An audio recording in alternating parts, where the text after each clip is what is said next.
When Mortdog was releasing the 1420 patch, he said that it was supposed to be a small one that wouldn't have large changes because we're almost done with set 12. But this patch is a lot of what I'm going to call micro changes.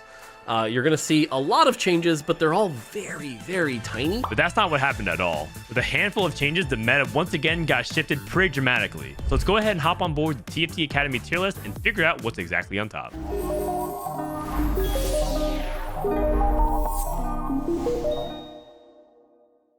Starting off at the top of S tier, we have Ryze with 6 Scholars. 6 Scholar Ryze has actually been very quietly one of the strongest verticals you can play in the game for some time, but it was kind of overshadowed by all the Faeries or other people hitting things like Chrono +1, even 6 Warriors. But 6 Scholar also was very quietly very, very good. In fact, last patch we probably underrated it and put it in A tier when in reality it's probably just an S tier comp for quite some time now. The reason being is that basically 6 Scholar gives all of your units Gunblade, which is kind of insane if they all start healing each other.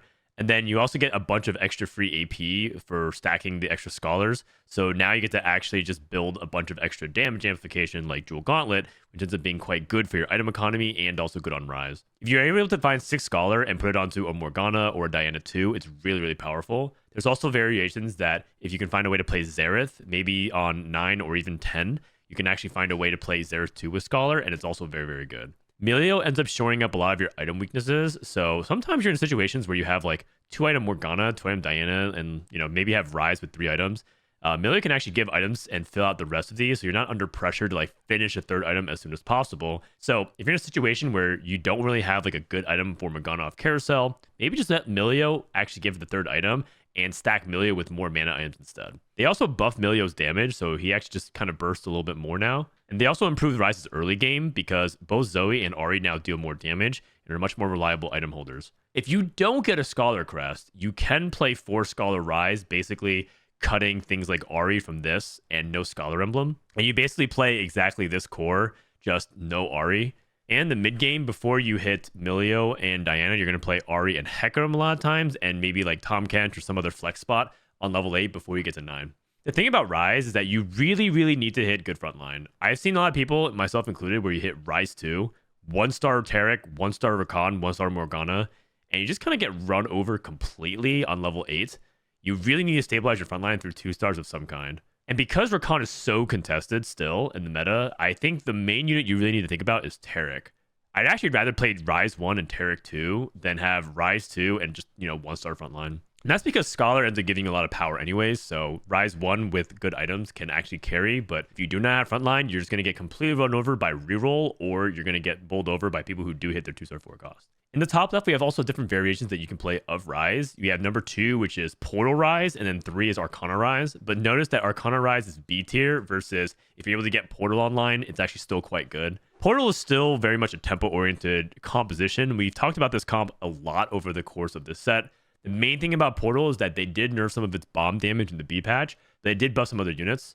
Zoe is better, Galio is better, Nora and Yuumi are better, and so you have an opportunity for you to just have a much stronger early mid game. And for the most part, it pretty much still plays the same. Part of what makes Portal really powerful is that it's strong early mid, and now they buff its late game potential, and then if you're able to get to 10 Portal, it just clears a bunch of different things. The only thing is that now Portal Crest doesn't actually give you an extra unit, so if you end up hitting things like Portal Crown and Portal Crest, they're much weaker than they were before. But Portal Crown gives you a tier instead of a Shojin, which is actually kind of okay, since you don't really want Shojin very often in the comp until you hit Nora. So it's actually kind of fine. With Portal +1, it's still better to either have it really early through like a Wandering Trainer or pick it on 3-2. I think taking Portal Crest on 2-1's a little bit sketchy, so just be mindful of that. Also, as a general note, Spellcaster Toolbox is just really overpowered in general right now because I think many people figured out really good combos with Mana Zane and Zhonya's. In Portal setup specifically, you want to go Zhonya's on Ryze and Mana Zane on Nami. Or you can go Mana Zane on Nora too as well because Nora can still really carry very, very well. The third variation of Ryze that you can play is Arcana Ryze, and this is pretty much just a fallback for when you are hitting Ryze, but you can't get the Preserver online. And this is what ends up happening when you play into like a lobby with a lot of Fiora, Gwen, and Karma, or there's Preservers that are just part of Reroll, or you're just going up against like Kalista players that have Morgana 2 really fast. You need to figure out a different kind of frontline. So this is just like one alternative that you can play. It's actually very similar to the Scholar board, except instead of playing around like Preservers, you play like Galio, Tom Kench, and then you temporarily play this.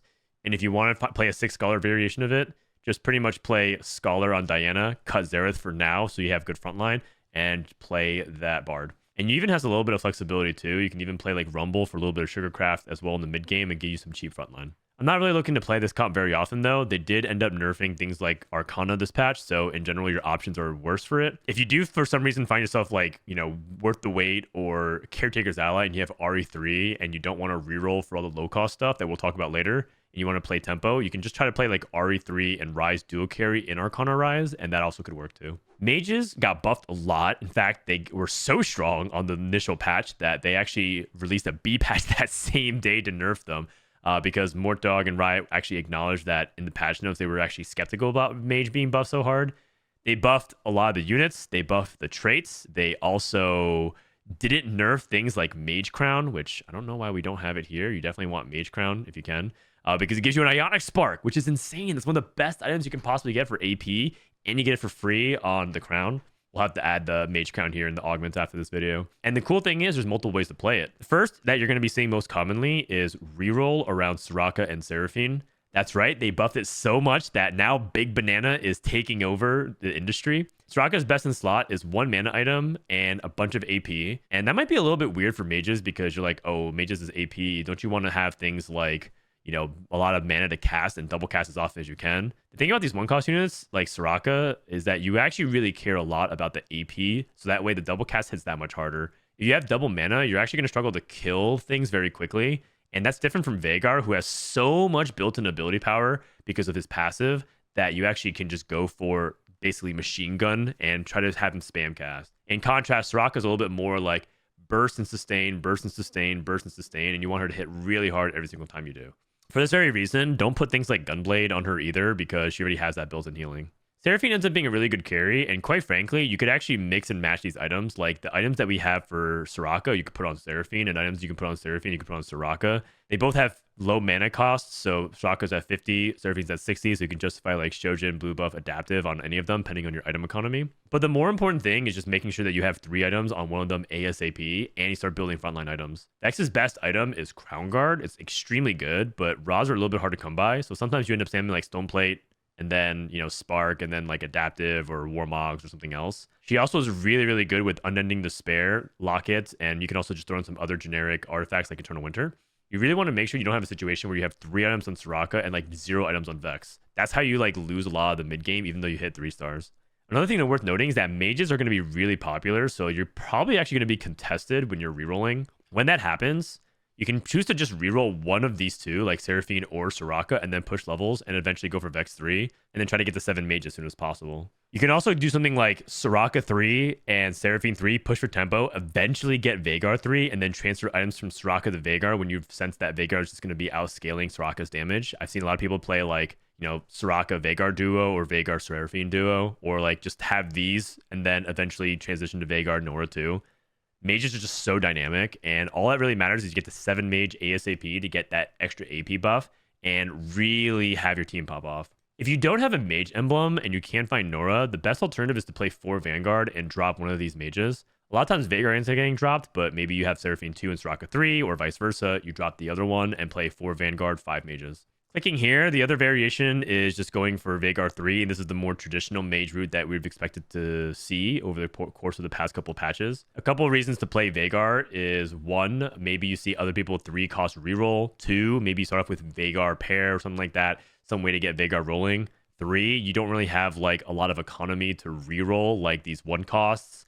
Or you're contested. Or 4, maybe you have something like Spellcaster's Toolbox, and ends up just being like way better for Vhagar than it does for Seraphine and Soraka, because he's really, really powerful with Zhonya's in particular. So there's, you know, some of these reasons might be the reason why you go for it. I do believe this version caps higher than this other version, but this version is much more consistent. Oh, one thing I want to note that I didn't mention is that actually I think Worth the Wait is fantastic if you hit these mages, because you basically guarantee 3-star, and you can go for a 4-star variation if you want for fun. The last note that I want to say is if you're not hitting Vex 3, you can also carry Mordekaiser with tank items and have him hold like Mage, Warmogs, Crown Guard, or Mage, Spark, +1. I think there's a lot of ways that you can get frontline. All that really matters is that you stall long enough for your backline to kill everything. Warwick Reroll, still really powerful with Corrupt Vampiric Scepter, and still an insane reroll composition if you can get the stars to align. We have seen a little bit of innovation in the comp. You no longer really care about Quicksilver nearly as much because you just care about the Corrupt Vampiric, Titans, and Rageblade scaling. If you do get a Banshees, that is Biss, but sometimes you don't. Doesn't really matter. It seems like Warwick is really good. The other element of Warwick is that we've kind of discovered that you don't really need Corrupt Vampiric Scepter nearly as badly as we thought you did. We've seen people get away with Rapid Fire Cannon perfectly fine. Prowler's Claw is surprisingly a really good item here. It's almost like Quicksilver plus a little bit of dash safety because when he kills something, he ends up going to a really safe place. And then if you do end up getting a Radiant item, the best Radiant item for Warwick by far is Titan's Vow. Please don't go for Radiant Rageblade or something else. It's just so good to give him all these stacks of armor and resistances and be really hard to kill. We also debated whether or not we want Twitch 3, but now we definitely do. After last patch, we figured out that Twitch 3 is really powerful. Just have Twitch hold Anti-Heal, Infinity Edge, Deathblade, other sword items. Twitch 3 is really, really good. You can also have Olaf be your duo carry. One trick about Olaf is that you actually want him to activate his passive when he changes targets. You see how his passive says every 4 attacks, change targets, leave at a target, and deal AoE physical damage. You can actually manipulate that by having Olaf believe he's going to attack someone closer, but leaving a gap somewhere else where Olaf is forced to jump. I'll talk about this a little bit more when we talk about Olaf being the primary carry in some compositions, but there's a way that you can manipulate it for him to guarantee get the AoE slam. A couple other things I want to shout out. Anger Issues, very good in Warwick. Very, very powerful. People forgot about Find Your Center. That is also not okay with Warwick when you start scaling him, and it's actually okay as long as you get Banshees for him because he's still kind of unstoppable. And if you do find a way to get something to help him stall with Ascension, he becomes quite a force to be reckoned with. I have a video where I VOD review a player who didn't hit Corrupt Vampiric Scepter, just kind of played Warwick with just regular items and still was very successful with it by Wage and Iverson. So go check it out. Jinx and Wukong got significant buffs, and now Hunters is one of the more reliable reroll comps also in the meta. There's 2 main things I want to say about this composition. The first is that Wukong does not need spin to win in order to succeed. If you do have spin to win, these are the best items you can play. You can play him like just kind of a Fiora or a Briar type bruiser attack. But if you don't, you can just go for like the traditional Stoneplate, Gargoyle, Warmogs, whatever else you want to play on him. The rework to Wukong just makes him less dependent on Stoneplate, but Stoneplate is still good. Play around Frost and Hunters early, then get to 7 and look for Jinx 3 and Wukong 3. Jinx really wants attack speed items, double Rageblade, Rageblade Runins, Rageblade 2 Runins, especially if you're playing Category 5. Speaking of augments, Hunter Crown also did not get nerfed, so it has a full item, very OP. Hunting Frenzy is just always insane for whenever you're playing Hunters. And the one thing I want to say is if you get Wukong early and you hold on to Wukong, which you should, Big Gains is very, very good for Wukong and helps you stabilize really well and gives Wukong sort of the inevitability scaling. I consider this low-key like a second hero augment for Wukong if you have it early at 2-1. Kog'Maw can hold utility items, but you really want Olaf to dual carry. The main reason why you end up dual carrying Olaf is because it's just hard to get these many bows. If you notice, this is requiring you like infinite bows. So oftentimes you get Olaf. And if you get a Hunter +1, you do go 6 Hunter and you put 6 Hunter on Briar and you level for Namzi. Technically, we have Wukong as the main feature champion. And so the other variation that we will show you is a B tier version of Wukong with Preservers. This was like the way to play Spin to Win last patch and it's still around, but it's not that common. And usually you play this if you have like a reason to go into Bard. One of the most common ways to get into it is if you have like a Spin to Win or like a Wukong setup, and then you get hit with non-stop AP items. Let's say you're trying to angle Jinx. You have like open bow and you have like Wukong items. And then all of a sudden you just get dropped Rod tier. Like what are you supposed to do? And you can't really go for Rage Blades. Instead you go for AP items and you play Karma and Bard duo, and then you just play a bunch of Preservers. It's just a backup option. It's not particularly really good, but just keep that in the back of your mind in case you're ever in a situation where you're trying to play for Wukong and you just have to go for AP. Or in the worst case scenario, someone contests you and they're just playing Hunters and you need to figure out something else to do. Kalista, still on top of the meta and still very annoying to play against. The Rakan is unbelievably tanky, and as long as you get Biss items on Rakan and Kalista, it almost doesn't matter what else you play. Biss is Warmogs and Stoneplate for Rakan and double Rageblade for Kalista. If you can't get a second Rageblade, a lot of times people play like Last Whisper, which is totally fine. Or if you get a Radiant Rageblade, you no longer want another Rageblade because this is basically 2. And so you just go for a Gunblade instead to heal the Rakan for infinite HP. You do ultimately care about things like anti-armor, so Even Shroud ends up being quite good. And that way you're not tied to like Last Whisper onto Kalista. And Even Shroud tends to be better than Last Whisper because Last Whisper on another unit tends to affect like 1 or 2 units. but Even Shroud hits an area, and then Kalista can actually AoE it down. If you do get an anti-heal, you can put like red buff on Emilio or Morello on Morgana. If you do get a Faerie +1, you want to play 5 Faerie, don't go 7 Faerie, it's still not worth it. Just drop down 1 Faerie, like take out the Katarina in this instance, and instead play like a Bard. Kalista also doesn't care that much about item augments because you get free items from the Queen's Guard armor and the Queen's Crown. So you don't need things like, you know, Transfiguration or Prize Fighter. It doesn't really matter very much. The only item augment I would take is Pandora's, but even then, you still don't really need Pandora's. That's a little bit of a luxury thing because chances are you should be playing Kalista when you have things like bows, and you're not really like struggling to hit a Rage Blade. And as we mentioned before, you don't even need 2 Rage Blades, even though a lot of people prefer it. Instead, what you want to do is take Econ and just like lose streak for perfect items, and then often go for a big spike at the end of stage 3 / beginning of stage 4. I personally like playing from ahead when you have things like Tristana early with, you know, Rage Blade and perfect items, and you can push tempo. Like, I actually have the most success and have a really high average placement with Kalista when I play it from like a tempo's position as opposed to loose streak. A lot of times the hardest part with this composition is figuring out whether or not you're stable on 8. You might like have Rakan 1, Kalista 2, and wonder if you can actually push a 9. That is the entire finesse of the comp. The comp is pretty linear and straightforward. You're always rolling for these units. You don't want to like be too fancy with it. Always 5 Faerie. You definitely want the Chrono, and you definitely want the multi-striker, so don't get like too crazy beyond that. Sometimes you improvise a little bit and play Tahm Kench if you just can't find like, you know, Chrono, for example. But the nuance of the comp is figuring out how little you have to roll on 8 to get to 9 and ultimately play for all of these units. And then also be mindful of Kalista positioning. Sometimes when you position like solo frontline or Rakan, you get things like the Fioras and the Gwens and I guess like the Warwicks or whatever comes in and just like gets access to your Kalista very easily. So just be very mindful of that. The other variation we have is just 9 Faerie, which is just basically going to 9 and playing 9 Fairies. If you do that, you win. Same concept. Just, you know, get 2 Faerie emblems. Try not to sell all Seraphines. Just always hold like 1 on your bench if you can for the out of possibly getting a 2 Faerie into 9 Faerie. And yeah, just reap the rewards. I did make a Kalista one-trick guide on how to get to Challenger with it. So if you want to find out more in-depth nuance with it, definitely check out the video because I'm pretty sure it's still exactly the same as it was last patch. Last of the S tier comps is one that I think that has potential to truly take over the meta. It's at the bottom of S tier, but I think by the end of the patch, it might be the top. And that's Dragon Shapeshifters. Dragon Shapeshifters just got buffed across the board. They buffed the individual units of dragons, and then they buffed Shapeshifters as well. So there's just like a lot of different things to like about what they actually did with this comp. This composition is mainly a Smolder comp. You often use Varus to stabilize on 8 because you need to get to 9 as cheaply as possible and get to Smolder. And you really want to get to 6 shapes with 3 dragons. If you end up playing 4 shapes, you'll realize that you don't have a lot of HP, and that means that your Shyvana dies a little bit too fast, and you're not able to actually tank, and maybe Briar's not that high impact. So a lot of people are like trying different things. Like they take out 2 shapes because they're like, oh, surely like Elise and Swain are not better than like Morgana 2 and Diana 2. But I've actually seen 6 shapes outperform those comps. So just play it and like stick with it. I think what makes the board really effective is that it's really cheap and you can get to 9 with just like Shyvana 2 with items.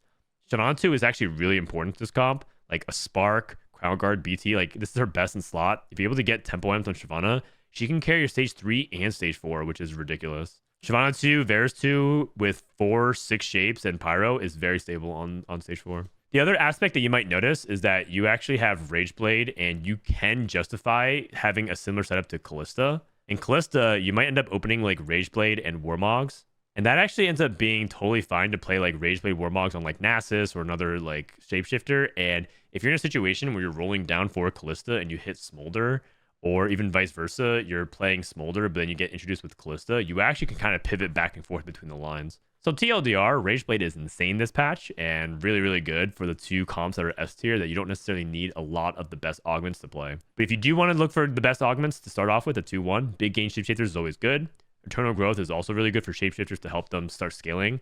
Draconic Mastery did get nerfed, but it's still really effective because it helps get you Smolder. The other variation is Dragon Reroll featuring Namzi 3 and Shyvana 3. I would never really play this unless I have Upgraded Venture. I think a lot of people actually try to take Draconic Mastery and reroll with Namzi and Shyvana, but I think that's just worse. I think you'd rather just play this variation and try to play for Smolder ASAP. The reason being is that I really think that Shapeshifter is really important because it just stops Smolder from potentially trolling and letting your frontline crack and then targeting Smolder ASAP. If you do end up going for upgraded adventure, we do have these 4 units: Shyvana, Elise, Jace, and Namzi. But you're probably not going to hit Shyvana 3 that quickly. So a lot of times what you do is you play like Twitch 3 instead, or just some other 1 cost that you just chase 3-star and activate as soon as possible. And the composition uses pretty much all the upgraded adventure rewards really well. So it's very, very good. In the stats, it looks giga OP. It's like S+ tier. So I would definitely keep an eye out for it whenever you get a chance to play upgrade adventure into Dragons. A tier is a little bit thinner in tier size, but the comps are still high quality. Let's talk about Witchcraft and the different variations you can play. Ryze is pretty much the best Witchcraft holder because he provides you consistent backline and he really capitalizes very well off of the bonus true damage. He does really need the AP though, so if you don't really have this set up with a bunch of AP and anti-heal, I would probably try to lean towards Karma if you have like blue buff instead. You pretty much need these items though, so if you have like blue buff or Shojin, I'd probably lean towards Karma instead because I think Ryze just doesn't do enough damage without those items. They did buff 4 Witchcraft, so it does a little bit more poison damage now, so your early mid game is a lot better. And that also means that Potions is quite good because the curse lasts forever, so it stacks really nicely. In general right now, Ryze is probably like the best carry to think about with a bunch of pans and spatulas because, you know, Witchcraft we just mentioned is good. Portal, Scholar you can make with a tier and a pan. You can even use them in like Arcana, play them very flexibly with Trait Tracker. So I think Ryze is just very, very solid. The way you kind of tag in Ryze into the Witchcraft is just play around the Portal. You have Ryze, Zoe, and Taric, and you just tie in Portal into the Witchcraft. AD items on Fiora, tank items on Taric, or Morgana. The other variation that you can play is Karma, and this is kind of like if you hit like Shojin, blue buff, and you just don't get a lot of rods and a lot of AP, then you can just have Karma be the duo. Instead of playing Ryze and Zoe and Taric, you're going to play Karma, Cassio, and more Preservers. And it's kind of like playing Fiora Gwen, but kind of leaning more into Witchcraft instead of like playing around Gwen and some of the other legendaries. Very similar to Karma Warriors, is actually really good with What the Forge. Very good because you get like Biting Jewel and Mana Zane onto Karma, or you get Fiora with like Trenchcoat. Really insane. One thing to note about Trenchcoat with Fiora, you kind of want her to take aggro. So I've seen people like solo frontline her, and that way she like bursts enemy backline. Some really, really insane combos with Trenchcoat on Fiora. I think it's the best user of that item by far this set. And of course, a Witchcraft is always worth chasing. You just need +2. And if so, hold on to cheap units like Poppy or Zoe so that way you don't miss. 6 Hunter is probably currently my favorite vertical to play just because it's fun to watch Olaf slam and jam. You play 6 Hunter and you want to get Hunter Emblem on Briar ASAP. Briar with Hunter Emblem is just unfair because if you look at her tooltip, she has 1, 2, 3 ways to scale based off her AD damage. And Hunters, once you get takedown, get an insane amount of AD. And so she just like triple scales with it. It's pretty bananas. So if you're able to get Briar, even if it's a Briar 1, just slap that Hunter Emblem on her and watch her go to town. Heaven forbid if you get Briar 2 with Hunter, ends up being way too insane. Going back to what we talked about with the Olaf positioning, if you end up putting Olaf here in, say, C5, this is C, A, B, C, and this is C5, 1, 2, 3, 4, 5. Olaf in this position is going to detect that the spot here is free. So his first movement is going to try to move up to B6 and then try to attack here in A5. But because Shyvana is closer, she's going to close that gap. So Olaf has to look for a new target, and that's how he leaps to the top right consistently and starts off the fight with a big physical AoE damage. And that's huge because that's going to let you get the reset because you really need to have Hunters get the takedown and increase the AD. If you go from 70 to 110, you're just going to watch Olaf melt things, and that's where Giant Slayer comes into play. A lot of people think you want to put like Bloodthirster and Hodge on Olaf, but the reality is he actually gains Omnivamp, and the more damage you give to him, the more he's actually going to actually heal back. The other thing you might notice is that, like, why aren't we putting items on Jinx and not just rerolling it? But I personally think that Jinx might be a little bit of a bait because Jinx 2 doesn't really do that much in 6 Hunter, and you don't want to stay low level to reroll because you want to push levels to hit Briar. There is one thing to note is that you might want to position around Even Shot a little bit better if you do have it. So maybe in this instance, I would actually flip Nasus and Briar so that maybe you get a little bit of this under here and then Olaf can smash. And then the other thing I want to say is that if you do get 2 Hunter Emblems, you actually can drop Namzi and play Smolder and get some free anti-heal. You don't need actual anti-heal items. That's another thing I really love about Hunters. Dragons give it to you for free. If you do want to play another 6 Hunter variation that isn't dependent on Wukong, you can try Kog'maw Reroll. And this is like what you can play with like Sweet Tooth Nunu, or you can just play if you just hit a lot of Kog'Maws. What makes this work is that your frontline issue is rectified by the fact that you have Nunu 3 and you hit Diana for the Bastion and the Frost, and you tighten with Olaf and Twitch. And then if you get Briar with the Hunter emblem, it's also really insane. But what you end up doing a lot of times is rerolling for Kog'Maw on 6 and then trying to go for like frontline 3-star, hit a Hunter emblem later on, and eventually add in Briar once you're able to stabilize and push 9. It's a little bit on the rare side to play this, which is why we're not like, featuring it. It's still a B tier comp compared to the A tier variation of 6 Hunters. But something to keep in your back pocket in case you get hit with a bunch of Kog'Maws. And you can totally fuse this idea with Wukong, which is to just basically play Kog'Maw 3 here and emphasize Kog'Maw and then try to go for 600 that way with Wukong. Eldritch looks good in the data. I personally am not 100% sold on it, but Dishsoap is very insistent that he thinks that Eldritch is really underrated. There's 2 variations you can play of Eldritch. One is a temple line where you try to get the 7 Eldritch ASAP and hit Briar, and then have Nami and Karma hold the items. The other is to go for a Syndra 3 reroll, and people actually reroll a bunch of Eldritches because Eldritch actually scales off of star level very well. In fact, they actually like nerfed it just a tiny bit because it was like too good if you end up getting it going. But the secret's out. I'm pretty sure if you get 3-star Syndra and you reroll with Eldritch, it's actually quite good. The thing about Eldritch that's kind of tricky is that you want to play like an Eldritch opener, but a lot of times you're not trying to actually go into Eldritch unless you have like Eldritch Crest or School Mascot. These are really powerful augments you're thinking about, but another one that's like apparently really good in the data is Pumping Up 3. I haven't personally tried it myself, but you can give it a go. Inspiring Epitaph, Martyr, and Giant and Mighty also affect things like the horror, so just keep that in mind that some of these combat augments actually do really well and scale your actual summon, which can be a really big deal. One thing we didn't mention actually is you should be feeding Briar, especially if Briar ends up being a key part of your composition. That affects both the Hunters as well as this composition, so just keep that in mind. And if you do end up getting things like Tahm Kench for the Vanguard and Xerath for the Arcana, that is one way you can cap the board. Karma in general kind of got nerfed a lot. She's really good as a support DPS carry, but now she's kind of relegated to like Nami zone where you don't really want her to be primary very often. You want her to be basically secondary damage support for somebody else. The exception is 6 Chrono because it gives you so much AP and utility that you can actually have Karma primary carry alongside Camille. But even then, you really want to have like Karma, Camille, and Morgana. Morgana with the Chrono emblem is really unfair. So just attach her with this and then slap a couple of AP items on her and watch her carry. In fact, once you get Morgana too, Karma becomes not really that important at all, and Morgana and Camille kind of carry everything, and Karma just ends up being like a Morello bot. They did nerf Chrono Crown really hard. It just gives you a needlessly large rod, but because of how crucial Chrono Emblem is to the composition, you still want it. One of the exceptions of like a crown that got giga nerfed, but is still good.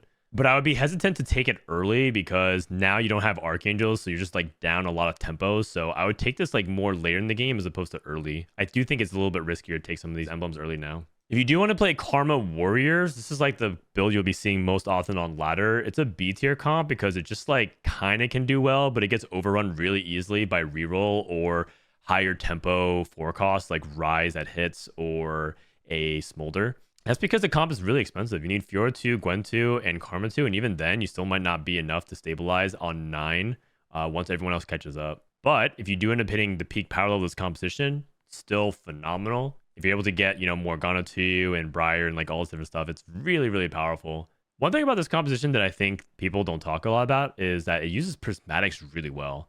There's a lot of prismatic early econ that's super good. A lot of prismatic item augments like Dark Alley Dealings for Fiora and Spellcaster 2 box for Gwen. What the Forge is also really good as well. And you can always take like late game econ, like invested in the worst case scenario. So this is a composition that I think about a lot when I enter Prismatic Party because I just think it's like a comp that actually utilizes a lot of different prismatic augments. Outside of that, it's pretty much plays the same Karma comp, just play strong AP, get to fast 8, roll for the forecasts, and try to have Fiora Gwen duo carry and then Karma support. Remember, Karma is not primary carry. She can be if it's early enough in stage 4, but she just rapidly falls off. The third variation I wanted to talk about is Chronoloff, which is Chrono, Karma, and Olaf, and you use this to fast 9 and try to eventually get to Diana 2.